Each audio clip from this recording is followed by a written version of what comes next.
Marjorie Taylor Greene isn't just one of the worst members of Congress. She's not just one of the most corrupt members of Congress. She is also one of the most hypocritical members of Congress. And it is that hypocrisy that came out in full force when she was confronted over one of her latest scandals, one of her latest criminal scandals that we are going to get into, and the reaction she had when she was asked about the money she is making with a certain bit of insider information. We're going to cover it all, but before we do, if I could quickly ask you to leave a like on this video, and if you haven't already and you enjoy our channel, to hit that subscribe button. It goes a long way, and it really does mean a lot to me. Now, before we can get into Marjorie Taylor Greene being asked about this scandal, of course, we need a little bit of context, and we're going to get some of that from Senator Chris Murphy right here. So I have questions about the tariff announcements today, who benefited and who made money. And this should matter to you too, because this could be an enormous scam. What we know is that about 9:30 today, Trump posts on social media that people should buy. It's a good time to buy. And then 3 hours later, guess what? He announces that there's going to be a 90-day suspension of many of the tariffs. Predictably, the market, which had been crashing, shoots up, and anyone who made investments early today likely made a lot of money. And so the question is, who close to Trump knew that he was going to suspend the tariffs? Which of his Mar-a-Lago friends or his billionaire advisors were able to capitalize on that inside information? Why did Trump send out that post to his supporters earlier in the day? The bottom line is that the chaotic nature of this tariff policy, with Trump's position changing every single hour, gives ample opportunity for any individual who has early access to information about the White House's change in position to make boatloads of money, either by investing at the right time or pulling their money out of the market at the right time. This entire White House is one giant grift. Donald Trump and his friends are in power in order to use their access to government to make money. It stinks, and we should get to the bottom of it. There are only so many explanations for Donald Trump's tariffs. The first one is, of course, that he is a weak and insecure man pretending that he's strong. So he wants to say, look, I'm so big and tough, I can intimidate other countries, even though he can't. The other explanation, of course, is that he's stupid, with the third explanation being insider trading. It's very possible that Donald Trump is skewing the markets up and down so his billionaire buddies can get even richer off their stock buybacks. That is a completely logical explanation, and it would make sense with the stock purchasing that Marjorie Taylor Greene has been doing recently. And Hakeem Jeffries talked about the need for an investigation of that in this clip right here.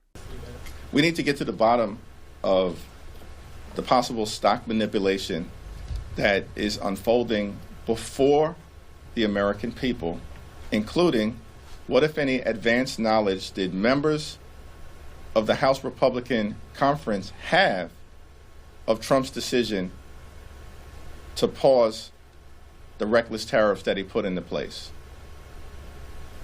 There are several members of Congress who will be aggressively demanding answers and transparency, particularly as it relates to stock purchase decisions that may have occurred over the last few days. Yes, we need to get to the bottom of this. The fact that members of Congress are able to trade individual stocks still is absolutely absurd. The way Marjorie Taylor Greene did it is the perfect explanation of why it needs to be banned. So before we get into her being asked about that, let's first take a look at an article explaining what she did.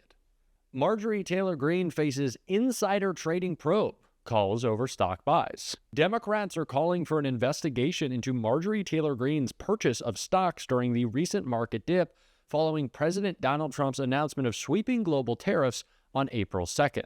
On Thursday, Texas Democrat Greg Kazar said, "We need an investigation into insider trading by people like Congresswoman Marjorie Taylor Greene. We need an investigation into whether any K Street lobbyists or other big firms were tipped off by Donald Trump's actions." When contacted for comment, a representative of Greene called the implication that a probe would be launched into that matter utterly absurd. Now, of course, that was only a staffer of Marjorie Taylor Greene who was asked about her corruption.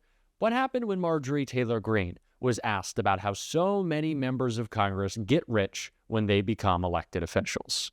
How do people go to Congress and become multimillionaires in a few years on a $175,000 salary? Mr. Walter, I do not know. I haven't found that money tree up there in Washington or printing machine that they all seem to have. It's amazing, truly amazing. Yeah. Nancy Pelosi, I tell you what, supposedly she has some great stock tips. Y'all should check her out. Now, of course, that question very clearly hits on Marjorie Taylor Greene's insider trading scandal, but unfortunately, it could be applied to so many members of Congress. The response from Marjorie Taylor Greene, though, after her blatant insider trading is so ridiculous. Oh, you don't really know? Ooh, so many millionaires. Marjorie Taylor Greene went to Congress as a millionaire, though, by the way, from a business handed down by her father. This is someone who talks about meritocracy and DEI, but she got a handout from daddy and she's acting like she's not a Nepo baby and that's how she made all her money. Just absolute nonsense from Marjorie Taylor Greene. Again, especially because of the blatant nature she was committing this insider trading. It couldn't be clearer. And we've seen it from Marjorie Taylor Greene before. We talked about this in a previous video. After she became the chairwoman of the DOJ subcommittee, she bought up tens of thousands of dollars worth of Tesla stock. I'm only laughing because afterwards it absolutely plummeted. Goes to show Marjorie Taylor Greene isn't smart enough to even commit insider trading. Even when she has the insider knowledge, she can't be successful. But obviously, this example with Trump was too easy for even a moron like Marjorie Taylor Greene to screw up. It was blatant. It was clear. It is why we need an investigation into this. And of course, the corruption doesn't just stop there. Senator Chris Murphy did an even deeper dive into Donald Trump's attacks on our democracy, our institutions, our government at large, the complete corruption in his administration in this clip right here. But collective action, it can be a powerful tool. Together, the collective might of our universities and our law firms is significant. So they could choose to band together and decide to sign no agreements with Trump, to refuse to let the President of the United States dictate the terms of their speech, their business, their defense of the rule of law. And I don't want to make the victim the perpetrator. This is all Trump's fault, what he is doing to extort political loyalty from universities and law firms.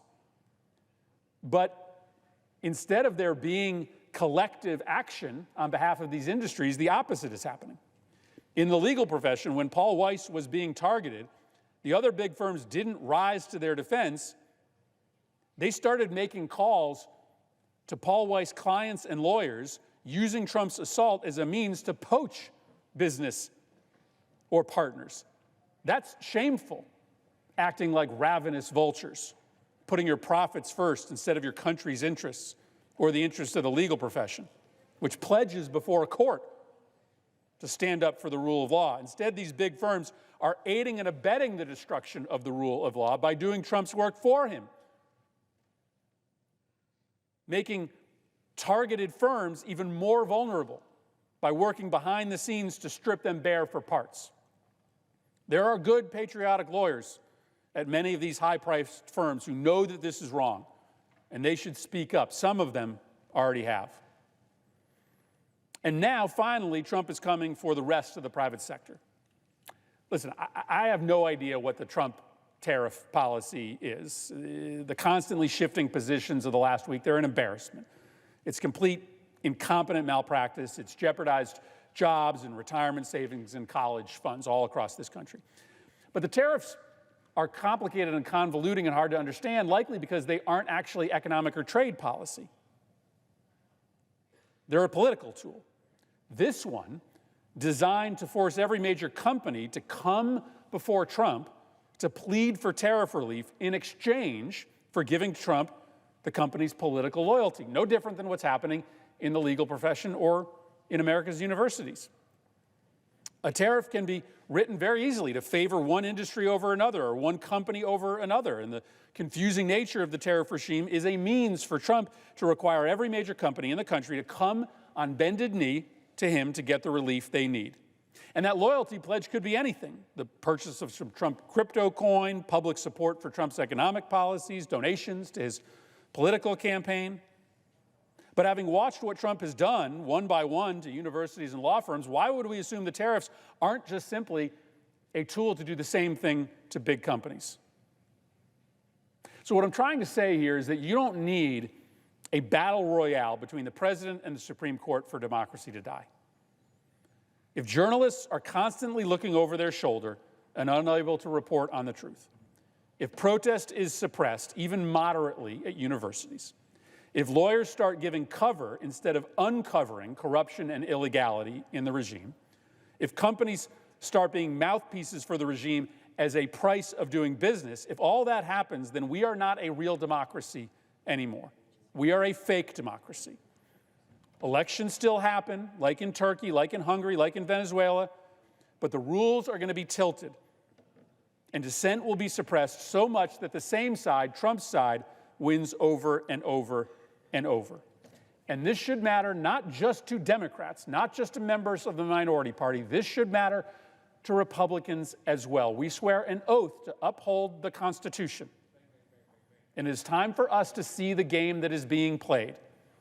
The good news is that the rules have not been fully rigged yet. There is still time, not loads of it, but there is still time for this body to set a tone that causes the kind of massive public outrage necessary to stop this campaign of destruction in its tracks.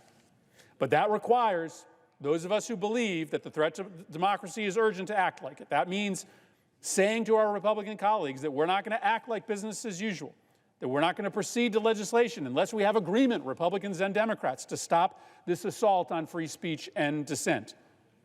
It requires the minority party to say that right now. Only if we come together are we going to have a chance to save ourselves from the fate that has befallen so many other countries that have slowly, too quietly, seen their countries transition from real democracy to fake democracy.